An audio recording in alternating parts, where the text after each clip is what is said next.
Yes, guys, welcome back to another video. Welcome to the George Benson Football Channel. If you've been living under a rock, which basically means if you didn't watch the videos from yesterday, or you've been on holiday, you've been in the air, you've been with no Wi-Fi on a plane, whatever the reason is that you don't know about Shootout, I'm going to tell you about it right now because the man on the other side of the screen, he might be there. You might be there. I think it's that side, actually. Younes is with me today. We're going to be talking all things Chelsea, telling you why Chelsea are going to win the Premier League. I know you've already got annoyed at me there, but if you're annoyed, you can click off this video if you want to and go and subscribe to Shootout. It is the brand new channel with Younes and I, where every single day, if you like us as a little partnership, or as I called it yesterday, a relationship, then you're going to love this channel because we're going to be together, collaborating every single day for you. Younes, tell the people on GBFC, what did we do in 24 hours? Less than 24 hours on Shootout. It was unbelievable, lads and lasses. 20 hours it took and we hit 10k subscribers. Unreal. Absolutely unreal. And credit to all of you, the GBFC family that are here and have subscribed over there to watch us do our thing over on Shootout. Much appreciated, honestly, and it's just the beginning. So yeah, very much looking forward to how that channel's gonna go and all the content we're gonna pump out for all of you. Absolutely. And of course, it doesn't mean that we're not going to be doing Chelsea-related conversations, because that is, of course, what you have today with this video. We're going to be discussing the currently, at the time of recording this, ongoing Romeo Lavia medical, but the kid's 19 years old, he's an athlete. I don't see this one going wrong. So because we're here together now, let's prematurely, but like still within the realms of realism, celebrate another Chelsea signing. Younes, surely Romeo Lavia coming in makes this beyond the wildest dreams, potentially? Is that a phrase that we could use about this midfield rebuild? It's not just Lavia and Caicedo. We've got Leslie Ugachukwu in there as well, whose name just almost makes me choke every time I say it. I've got to get used to that. We've got Andre Santos coming in, who looks like a proper baller. Pochettino wants to keep him. Yep. We're going to talk a bit about Gallagher and what his future looks like together today as a discussion. But how happy are you with this Lavia signing? I'm very happy, and I think many people have seen my reaction to it and why. It's not just about getting Lavia, it's about the way that we done it. You know, with the whole Liverpool madness and the way we managed to clutch Lavia away from Liverpool. And now our midfield is actually LFC. Yeah. In terms of the way that it looks is unreal. It's such a coincidence, and I hope Chelsea really use that. I saw you put it on Twitter earlier on, or X as it's now called, and I completely agree. Chelsea in their announcement for Lavia must get something done with LFC in it, just to make it clear that we have this midfield now. And Lavia is without a doubt someone that we absolutely need to offer us two things: flexibility, and also on top of that, having the ability to have someone that's going to be a proper DM when, you know, we have to turn to. The flexibility that we have from going into a double pivot, turning to a midfield three, whenever we want, whenever we please, because we have the midfielders to do it. Lavia's included in that, and he makes it happen. So, key signing. For us, absolute key signing. I think it's an interesting one, especially when we think realistically about how do these three players fit together in a Chelsea team. Yeah. I put out a video where I discussed potentially a 4-2-3-1. There's a Lavia Caicedo pivot with Enzo potentially developing under Pochettino into some kind of number 10 role, the classic idea of what that is. And then there's the potential of having Lavia, Caicedo, Enzo in a midfield three. Realistically, between Lavia and Caicedo, if it is going to be, Enzo is the most advanced. I think we can all agree that if it's like how far up the pitch these three players will spend the most of their time, Enzo will be the most advanced. Who will be, if we're looking at the way the Premier League is going now, where quite often one of these defensive midfielders kind of sits back in a centre-back position when Chelsea are attacking, either overloading the left with Chilwell or overloading the right with Reece James. Out of Lavia and Caicedo, who do you think is best suited to be the deepest midfielder out of those two if they're all playing together in the same team? Yeah, Lavia, hands down. Hands down. Yeah. I think they can rotate, absolutely. That's not to say Caicedo can't do the job, but the fact that Caicedo can do his dirty work offensively as well as defensively, protects Lavia. Lavia offers him that protection. I think it's a blend of having everyone work together. That's the beautiful thing about this midfield. If you look at, I'm not, someone that relies on data too much. I don't dig into data way too much to make my decisions, but you definitely use it to support your decision. And when you look at the data and you look at each area, or each bit that every player needs to cover, they basically cover all ground when three of them are combined together, whereas defensively, offensively, in terms of passes, in terms of tackles, in terms of every single metric that you can think of, the three coming together, we have complete cover on every base. So Lavia sitting with Caicedo and Enzo to be as the so-called eights, if you want, maybe Enzo going a little bit further forward. I think it works. I think it absolutely works. And if there's ever a time where Lavia wants to bomb a bit more forward, Caicedo's there and knows exactly how to defend. So we're well covered. No, I think a lot of people have obviously tried to compare Caicedo. They've plucked out the quotes of the players, especially with his first interview at Chelsea. He talks about Makelele, Kante. I said it in a video that Moises Caicedo, the thing that was the problem with Kante, and again, to ever come out with problems with N'Golo Kante tells you how great Chelsea's problem is. We have now got so many good players that we can try and explain how Caicedo could be an upgrade on N'Golo Kante. My issue with Kante was always, when it came to that winning the ball back, getting it back, running with it, that was great. But it was sometimes that final pass or that shot or something that just wasn't quite there. Lavia scored a bullet against Chelsea last season. And Caicedo, I think one of the things I'm most excited about with him is he's not just great as a defensive midfielder in our half to win the ball back, to start getting us forward. He's great in a more attacking sense as well, in the way that he can do all of the things he does in our own half in their half. So I think you're absolutely right when you say between the three of them, they cover all of the basis in terms of where they're going to be located on the pitch, both in and out of possession for Chelsea. And I think between the three of them, there is a potential that we could see Lavia, Enzo, Caicedo in a midfield three at the weekend against West Ham. Just before, obviously we're probably going to do a previews on our own channels about this game, but could you see Pochettino, if we can get Lavia registered in time, is it just like too good to be true to believe that we could have that midfield three at the weekend against West Ham? No, not too good to be true at all. I think it will happen. And I think it will happen because Nkunku's injured. And that's where I think you look at even maybe Michael Olise to come in. And if he does, well, we're covered. We're sorted. Although I don't think that he will be ready in time for the weekend because of his injury. But just when taking things into consideration, if we go to a 4-3-3 and we have a midfield three and we need those two wingers, I mean, all of a sudden we know Mudryk is there on the left-hand side, not a problem. But on the right-hand side, well, we got options. And whether you're going to look at Sterling, who's not been playing well, or you're looking at Madueke to give him a chance, but you get Olise in who can play as an attacking mid or can play on the right-hand side, well, we got an option in him as well. So the midfield three with two eights to be able to feed Jackson and move central alongside the wingers that are on the wings, I just think it's a way for us to be able to attack and defend and have every single base covered without Nkunku there. Because that first game against Liverpool was an indicator as to how much we actually missed Nkunku there, because if he was there, I think we would have won. But buying Lavia and Caicedo means we can move to midfield three and we can do it properly, not having to try and makeshift number 8, but have actual players that can play there properly and defend as well. We got balance. This is what we've been screaming for. We've been screaming for balance, and we have it now. So I can absolutely see us moving with that formation for the weekend. And West Ham, unfortunately, I'm sorry, you're going to be the first victims. Good. I love this energy, man. Like I actually think I think Chelsea just will win. And I think we'll win well on the weekend against West Ham. But there's one guy, right? And I've said Conor Gallagher has impressed me massively under Pochettino. But top line, do you think Chelsea need to keep Gallagher? Or is it now a case of, well, we've spent 170 odd bloody million on two defensive midfielders. We have got Olise coming through. You've got Enzo Fernandez. You've got Carney Chukwuemeka. You've got Andre Santos. How does Gallagher keep his place? Younes, are we selling Gallagher? Should we sell Gallagher? I honestly, if you're asking what I think will happen, I think we'll sell him.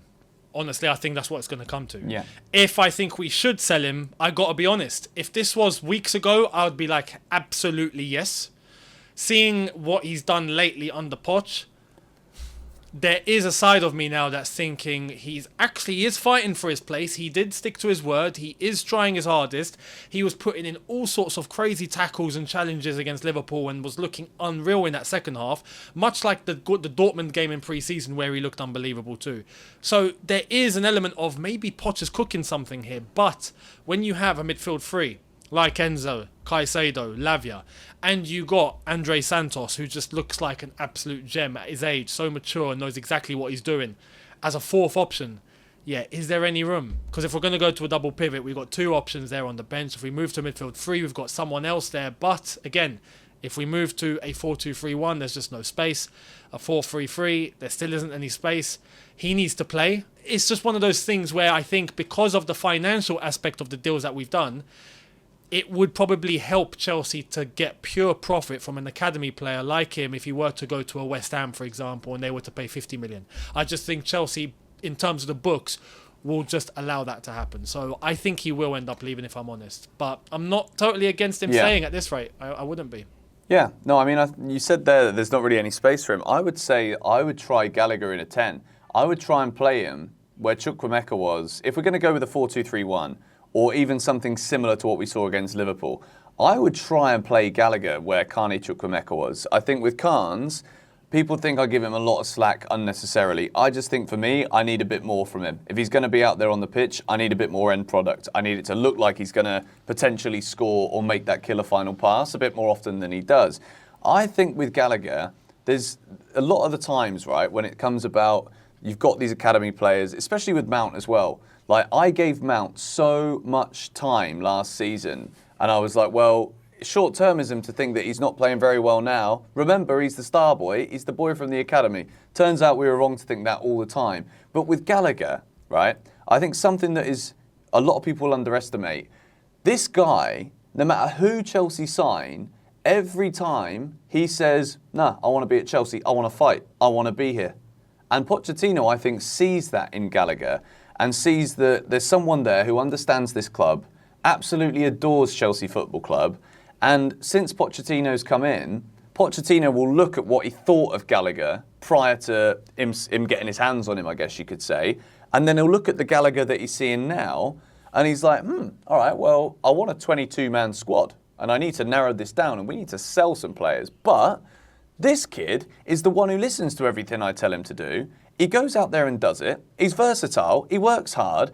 And I think, to be honest, if that was Enzo Fernandez making that slide tackle on Salah against Liverpool, we're all saying that Benfica are stupid. They should have sold him for 200 million and we should have paid it. But because it was Gallagher, it was all like, oh, well, wasn't that good?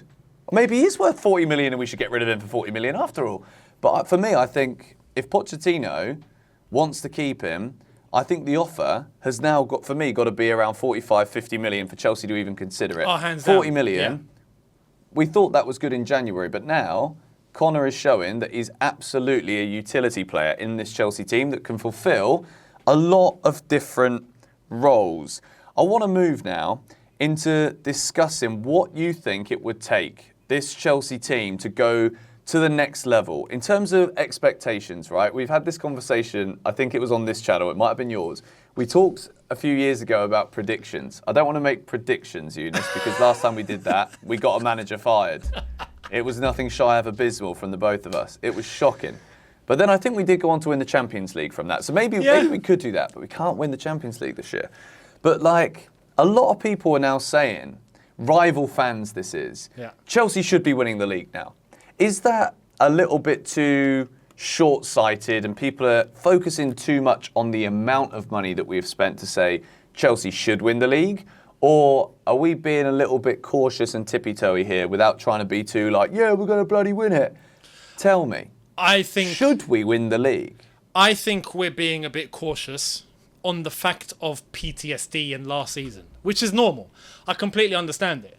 But I can't help but feel that what we're actually building now, and the team is a completely different team to what we had last season. Just to think 2 months ago, the players we had and the players we have now, it's a completely different squad with a different manager, with a different dynamic, with all sorts of different things. When you look at what we're cooking and how we know we've seen us play and how we know Poch is trying to do and what he's actually trying to accomplish and how he's trying to get us to play, look, I've said this before. If we had European competition, I'd be like, no, we're not winning the league. Not a chance. To try and catch up to Arsenal and City and all of that, it's going to be too difficult. But we ain't got any European competition. This is the advantage. We get to November. They all start playing group games. Actually, no, they start in October. They start playing group games. They start playing Champions League, Europa League, all of that. And we're just here getting ready for the next Premier League game. That's an advantage that will carry us all the way up until May. 1 game a week, not a problem. And that's where I think we're going to catch up. And that's where I think the advantage is, because we're not a team that's just trying to, look for the next 3-4 years. We're a team that's looking to impact right now. And the players that we have, I believe, have what it takes to impact right now. So I'm going to come out on a limb here and be completely honest and say I expect a title race this season. 100%. And when people are saying, no, Chelsea must, or they should, I'm going to turn and say, no, it's not we must or we should. I'm genuinely going to come on here and believe and say we will. And as long as the players have that mentality and the club has that mentality, I think we can. I totally agree with you. I totally agree. And I think it's one of those things where I think rival fans will say Chelsea should win the league because they've spent all this money. You've got £1 billion spent in a year. How can you not win the league? They're doing that so that when we don't win the league, they have got the Chelsea. Look at this. This is a disgrace. How can you be like this? Because people are worried. Long-term wise, if you're a rival fan of Man City, United, Arsenal, Liverpool, Tottenham, Newcastle, Villa, all the competitive teams, Brighton maybe, you're looking at Chelsea and you're thinking, oh, for goodness sake, they're actually doing something really good here. They're creating something really special. For Mauricio Pochettino, right, to walk into Stamford Bridge against Liverpool as Tottenham's best manager in modern history and still get a reception like he got, a standing ovation when he walks out to the crowd. Absolutely. That energy, there's not a statistical number that you can look at on a graph or with XG or with XA or all of these little fancy things that we talk about nowadays. You can't measure the kind of atmospheric impression that Pochettino has made on Chelsea fans. The new owners are clearly beyond happy with what they're seeing because otherwise they wouldn't keep on spending hundreds of millions on him. And the players, right? I mean, even Caicedo, to bring it back to what we were talking about earlier, he's on the phone to Nicholas Jackson like we were talking about yesterday. He's never even met the flipping bloke before. And he's telling him, I'm going to get you the assist, mate. Caicedo doesn't get assists, we were told. But now he's saying that he's going to make Jackson the top scorer in the Premier League because he's going to be assisting him. And I absolutely, when I saw that, I was like, mate, you don't really get assists, Moises, but it's okay. We'll let you off for now because you just arrived, all right? But Pochettino is the guy to develop these players. Yep. Pochettino is the man renowned for taking youngsters and moulding them into these beautiful, beautiful projects. And I think you're absolutely right, mate. I think there's no reason now, when you look at like the unfortunate downfalls of City losing De Bruyne, Arsenal losing Timber, Arsenal having Kai Havertz in their team, which basically means they keep playing with 10 players every time he plays. All of these little things are going to have an impact. And as long as Chelsea can just keep ticking away, nibbling away, winning this, winning that, I don't see any reason why, as long as we don't go through the holy injury demon that seems to take over the club every year, if we can avoid that this season, I don't see why Chelsea cannot still potentially win the title come April 2024. I've said it. I think we're in a race as well. I completely agree. I can't deny that. It's when you look back and the circumstances were a bit different, but in 2017, when we ended up winning the league under Conte, and we finished 10th the season before, we were 16th at one point. It took one tactical change and boom, without European competition, just boom, boom, boom, boom, 30 wins on the trot. Happy days. And with this, it's a different situation, it's different circumstances, but I think people undermine Pochettino, much like we did before he came in. We all thought he was our Tottenham's manager. Absolutely, there's no mentality, he doesn't know, how to win. I was saying it countless times that I was worried. Moment he came in, you could see that he wasn't about that. He knows exactly what he feels. He knows exactly what he's thinking. He knows exactly that the aim is to win and there's no excuse. Now, I don't want to talk about having time. I want to talk about getting it done now. And that's what we've been striving for. And the players that we've got are exactly what we need to get that done. So as I agree, people are scared. People are looking at us and thinking, oh my God, they're doing something mad here. They're going to be back at the top. We need to go back to hating them. And like I've said on my channel, that's what we want. That's what fuels us. That's how we end up winning, is when we feed off the hate of everyone else and still perform. So bring it on. Bring it on, man. Bring it on. No, I absolutely agree. I've always been told that when your back is against the wall is when you deliver the best work. And if everyone's trying to pin us into a corner right now saying you better win the league with all that money spent, best believe we're going to do our very best to make sure that we fulfill all of those requests of yours, various fans of various other clubs. I don't know about you, mate, but I think before we get carried away here, this has been a wonderful, wonderful conversation, and I would love to wrap it up by once again thanking you guys for all of the support, not only on this channel, but on Shootout. 10,000 subscribers in less than 24 hours is beyond the wildest dreams that we had, Younes and I, about where the channel could go in one day. So why not try and make it 20k? Go and subscribe. Link is in the description below. And of course, Younes' channel. If you're new and you don't know who Younes is, you should. You should go and watch every video he posts every day as well, because he's been going absolutely ham, bacon and sausage roll as well, every day with all the content this transfer window. Younes, thank you so much for coming on, mate.